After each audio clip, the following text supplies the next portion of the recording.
bienvenue dans une nouvelle vidéo. Je vais vous parler de l'activité que j'ai réalisée pendant une semaine. Ça m'a pris une semaine pour avoir tous ces plans. Qu'est-ce que j'ai fait pendant une semaine? Tout simplement j'ai fait deux reproductions de bêta avec deux couples différents. Je vous avais demandé récemment sur les réseaux sociaux quelle vidéo vous aimeriez voir et la reproduction de bêta est revenue encore et encore et encore. Donc je me suis dit c'est le moment, surtout que j'avais déjà une reproduction que j'avais déjà faite. Les œufs étaient dans le nid de bulle, les petits ont éclos récemment et j'en ai refait une deuxième parce que la première je ne l'avais pas filmée, tout simplement pour vous montrer comment ça se passe. Voilà, je vais pas vous expliquer entièrement et correctement comment faire une reproduction de bêta parce que c'est dangereux et que je vois beaucoup trop de bêtises sur les réseaux sociaux par rapport à ça. Encore ce matin, je suis tombée sur une jeune fille, je crois, qui avait mis un mâle et une femelle dans son aquarium sans respecter aucun protocole, sans connaître comment faire une reproduction, etc. Elle espérait simplement avoir des petits, sauf que c'est super dangereux, voilà. Si vous voulez vraiment faire une reproduction, vous pouvez me demander sur les réseaux, voilà, je vous aiderai vraiment à faire une reproduction carrée et pas à faire n'importe quoi. Et sinon sur Nanoquario, vous avez un e-book, un guide complet pour pouvoir faire des reproductions. Et pas faire absolument n'importe quoi, par pitié. Donc ceci étant dit, on va voir quelques parties de la reproduction et je vais vous expliquer ce que j'ai fait pendant cette longue semaine. Au lieu de poster la vidéo le samedi à 18 h, je vais devoir la poster dimanche à 18 h parce que j'ai plein de rendez-vous et en plus je tourne la fin de la vidéo très tard. Commençons par le commencement. En début de semaine, j'installe un aquarium de 25 litres, full planté, enfin pas extrêmement planté non plus, mais avec des plantes, du sol, un aquarium cyclé, un aquarium classique. Je mets du tanin, c'est des feuilles de... je sais plus quoi, bon en tout cas j'ai mis des fruits d'aulne. Et j'installe un mâle dans cet aquarium et une petite plateforme, donc en fait j'ai utilisé les deux. Une plateforme en polystyrène pour imiter un nid de bulle et aider le mâle à faire son nid de bulle, c'est une technique que j'utilise beaucoup. Et j'ai aussi mis des feuilles, pour comme ça il peut choisir s'il veut faire son nid de bulle en dessous des feuilles ou en dessous la plateforme en polystyrène. Et je trouve que généralement quand j'ai un mâle qui est un peu lazy, qui a pas trop envie de faire un nid de bulle, mettre une plateforme qui ressemble à un nid de bulle, ça l'aide beaucoup pour en construire un. Donc c'est pas mal. Au début de cette installation, je décide de faire la présentation entre ce mâle, qui est un magnifique mâle Nemo Galaxy, même avec une base jaune je pense, et une première femelle en fait qui était une femelle un peu rose, Nemo Galaxy également mais rose. Et j'avais choisi cette femelle parce que je pensais que ça allait être une bonne femelle reproductrice. Donc j'ai commencé à faire la présentation entre ces deux-là, la femelle rose et mon mâle. Le mâle c'est sûr qu'il allait pas bouger mais la femelle je savais pas encore. Pour cette reproduction j'avais deux femelles en tête. Mais au début j'ai préféré du coup laisser le mâle et la femelle faire connaissance. Toujours être devant l'aquarium d'ailleurs, si vous voulez tenter une reproduction, je sais pas quoi, vous restez devant l'aquarium. Vous vous barrez pas à droite, à gauche, voilà. Vous restez devant l'aquarium tout le long de la reproduction pour vérifier que le mâle va pas dégommer la femelle ou inversement. Donc je reste. Je vois les présentations, le mâle parade un peu devant la femelle rose parade aussi un peu, et je reste là des heures à les observer, à voir leur comportement, etc. Et au bout de plusieurs jours de cette première semaine, je me rends compte que la femelle a pas envie de faire de reproduction. Voilà. Parce que oui, le consentement existe également chez les bêtas, voilà. Et des fois, la femelle a tout simplement pas du tout envie de se reproduire avec le mâle ou inversement.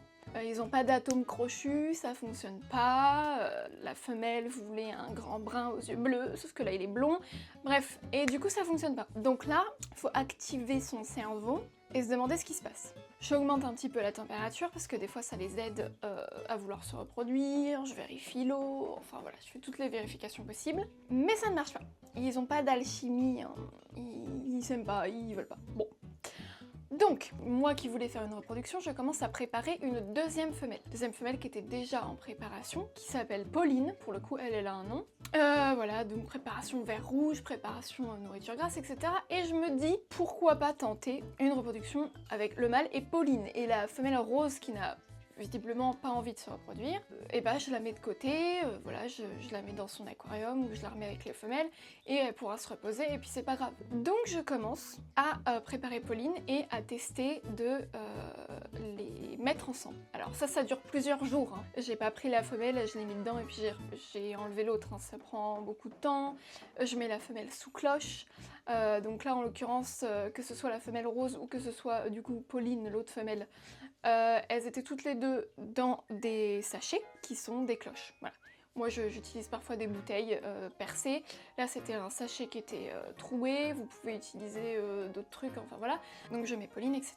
Et j'attends. Petite précision, le mâle n'avait pas fait de nid de bulle du tout avec la femelle rose. Pourtant j'avais déjà mis la plateforme qui est juste là pour essayer de stimuler un peu, lui dire hey, oh, réveille-toi, construis ton nid. Mais non, vraiment il n'y avait rien quoi. Avec la femelle rose, pas d'attirance, vraiment il était là, no way. Donc bon, je mets Pauline et par chance il construit un nid de bulle. Gros nid de bulle. Le miracle va se produire. Parce qu'il y a des mâles aussi qui sont chiants. C'est pas le mot. C'est pas le mot. Il y a des mâles qui n'ont pas envie de construire de nid de bulle. Voilà, faut les stimuler, faut leur montrer un autre mâle pour qu'ils comprennent qu'il faut qu'ils se dépêchent de se reproduire avec la femelle, sinon l'autre mâle va vouloir se reproduire avec. Faut augmenter un peu la température, faut rajouter des trucs flottants, etc. Enfin bref, faut les bouger un peu parce que des fois, c'est des flemmards. Et du coup, bingo, avec Pauline, pendant qu'elle était dans son sachet, dans sa cloche, il fait un gros nid de bulle. Bon, bah super, moi j'étais super contente. Donc ça a dû être, je sais pas, jeudi, vendredi, enfin voilà, ça a pris du temps. De toute manière, une reproduction ça prendra toujours du temps, faut toujours laisser minimum 48 heures en cloche, parce que aller trop vite, le mâle va juste pas être prêt, la femelle non plus, ils vont se tabasser, ça va être la merde. Bref, donc quelques jours après, je relâche Pauline dans l'aquarium. Au tout début, vous allez voir, si jamais vous faites une repro, mais de toute manière vous allez voir dans la vidéo, elle stresse. Elle stresse parce que du coup, le mâle voit une nouvelle femelle, etc. Il a fait son nid, mais il la chasse. Et donc elle est en stress, elle a peut-être une ou deux déchirures sur le corps. Encore, je crois que le mâle était assez gentil là-dessus. Mais il y a des poursuites, et donc on voit vraiment qu'elle respire fort, qu'elle respire vite, etc. Malheureusement, c'est quasi toujours comme ça dans les reproductions. C'est violent, c'est stressant, et voilà. Et encore une fois, je vous le dis, la cohabitation mâle et femelle, c'est non. Et la reproduction mâle et femelle, c'est oui, mais il faut connaître le sujet, il faut suivre un protocole, il faut bien faire les choses. Une fois que Pauline et le mâle commencent à s'apprivoiser un petit peu, qui se connaissent, qui se disent toi beau gosse tu me plais, toi belle gosse tu me plais, bon ok. Le mâle continue encore plus de construire son nid de bulle. Parce que tant que le mâle est pas satisfait du nid, généralement soit il attaque la femelle pour lui dire tu dégages, la maison n'est pas prête. Ou alors il se secoue dans tous les sens, ou alors il lui dit attends, je travaille. Et vraiment il a mis du cœur, hein. Il a pris beaucoup de temps. Hop, à choper de l'air, à former une bulle, à rechoper de l'air, à reformer une bulle. Et à construire petit à petit un super nid, vraiment le top du top, alors que la femelle rose, il en avait rien à foutre. Là, il s'est dit, Pauline, c'est l'amour de ma vie, je vais lui construire le plus beau nid de bulle que la Terre n'ait jamais créé. Donc voilà, il met du cœur à l'ouvrage et il fait un superbe nid de bulles un peu partout autour de la plateforme que j'avais mis. Et Pauline fait des va-et-vient, tout simplement pour regarder déjà le travail du mâle et surtout pour voir si c'est fini ou pas. Et aussi pour lui demander c'est bon, est-ce qu'on peut s'amuser un peu tous les deux ou est-ce que t'es toujours en train de travailler là? Et vous allez voir que le mâle des fois se dandine un peu pour lui dire écoute c'est bientôt fini, j'ai pas terminé. Et donc elle va faire des allers-retours entre se balader dans l'aquarium et aller voir le nid de bulle, savoir s'il est construit. Je sais pas si je l'ai en vidéo, mais les femelles, quand elles sont prêtes, elles viennent légèrement croquer le mâle, mais très très légèrement. En fait, généralement c'est sur le flanc, le ventre du mâle, qu'elles viennent, c'est comme des petits bisous, mais elles essayent de le croquer un peu. Mais c'est très léger, en fait, on voit que c'est pas du tout une attaque, mais que c'est vraiment pour dire « Eh oh, je suis là !» Donc ça, elle l'a fait. Elle faisait déjà ça quand il était en train de construire le nid de bulle. Et au bout de plusieurs allers-retours, le mâle dit bah c'est bon, j'ai terminé de construire notre nid, on peut s'amuser tous les deux. Voilà, finalement, let's go quoi. Donc il se positionne et il commence, je pense, la plus belle chose dans la reproduction de bêta, c'est les câlins. C'est-à-dire que le mâle et la femelle vont s'enrouler l'un sur l'autre. Je sais pas comment dire, vraiment, c'est un câlin. Vraiment là l'image c'est un câlin. Et en fait cette position qu'ils ont, le mâle se referme entre guillemets à moitié sur la femelle et ça l'aide à appuyer sur le ventre de la femelle et expulser les œufs. Sauf qu'au début, quand tu as un mâle et une femelle qui sont jeunes, qui sont pas expérimentés, et ben ils arrivent pas trop à se mettre dans la bonne position. En fait, ils se mettent en position câlin, mais la femelle glisse, ou alors ils n'arrivent pas à se mettre correctement, l'un bien fermé sur l'autre, etc. Donc au début, c'est une galère, et ils se débattent un petit peu, ils essayent de trouver comment se mettre, comment ne pas glisser dans l'eau, comment... Enfin, c'est tout un délire, et ça prend généralement quelques minutes pour qu'ils arrivent à bien se placer et faire un premier vrai câlin réussi. Donc évidemment, moi, je reste devant l'aquarium, comme ça, parce que j'étais déjà super contente qu'après une longue semaine, il y ait enfin une tentative de câlin entre les deux. Donc moi j'y regarde, avec mes petits popcorn. Oui c'est bizarre, vous regardez aussi la vidéo, il n'y a pas que moi qui est chelou dans l'histoire.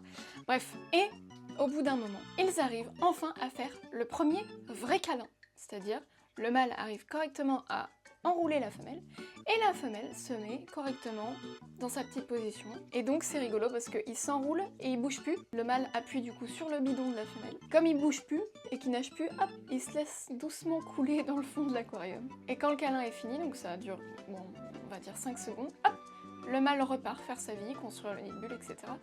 Et la femelle a cet effet bizarre. Alors de ce que j'avais entendu, c'est en fait tous les muscles qui se bloquent. Et donc pendant quelques minutes, on dirait qu'elle est morte. Oui, c'est... Enfin non, c'est même pas quelques minutes, c'est quelques secondes. Oui, c'est chelou, ok.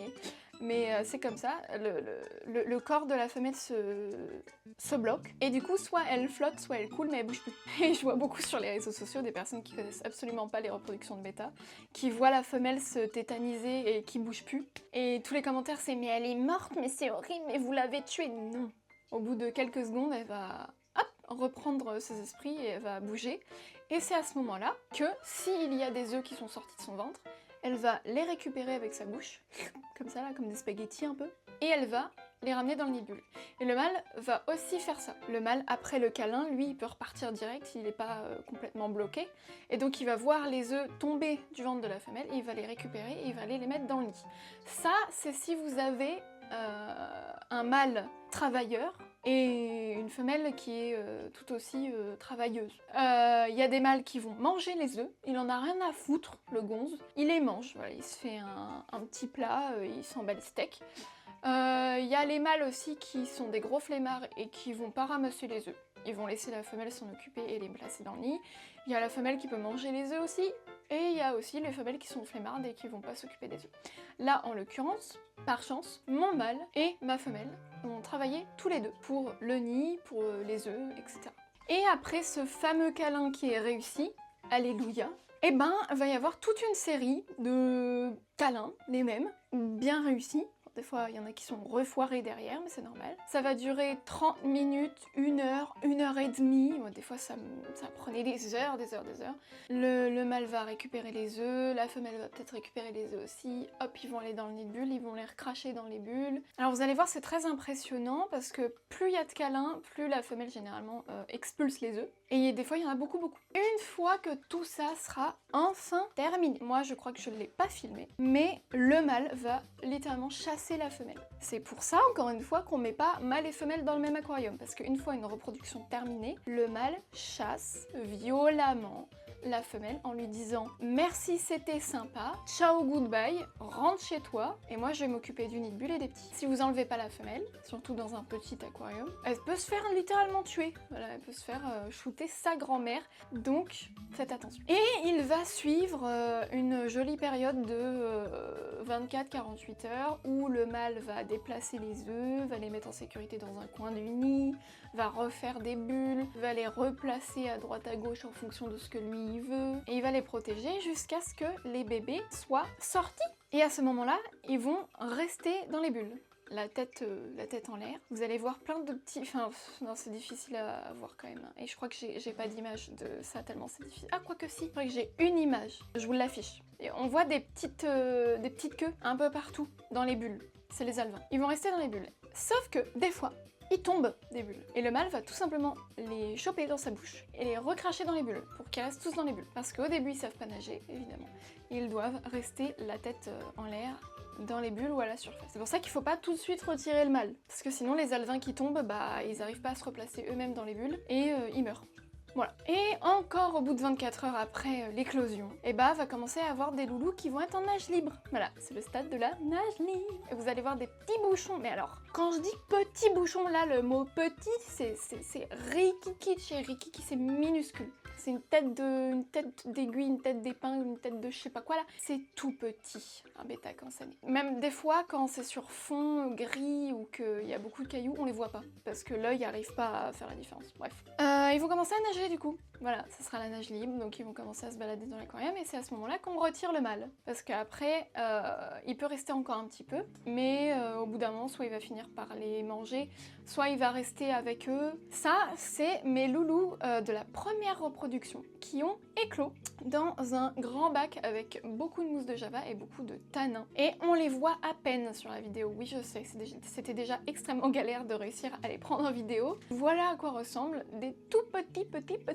alevins de 2 jours. C'est comme ça que, du moins, un milieu et une fin de reproduction se font. Il y a tout un protocole à faire avant de faire une reproduction, que ce soit pour la nourriture, préparer les bacs et surtout, je vous rappelle les amis, que quand vos bébés vont grandir et que vous allez vous taper 40 mâles, il vous faudra 40 aquariums ou 40 bacs, 40 voilà, 40 récipients parce que vous pouvez pas laisser 40 mâles ensemble. Je vous le rappelle, c'est des combattants. Donc, il faut énormément d'espace, énormément d'argent. Il faut limite une pièce créée spécialement pour ça, comme moi et la fish room. Et ça, c'est que le début.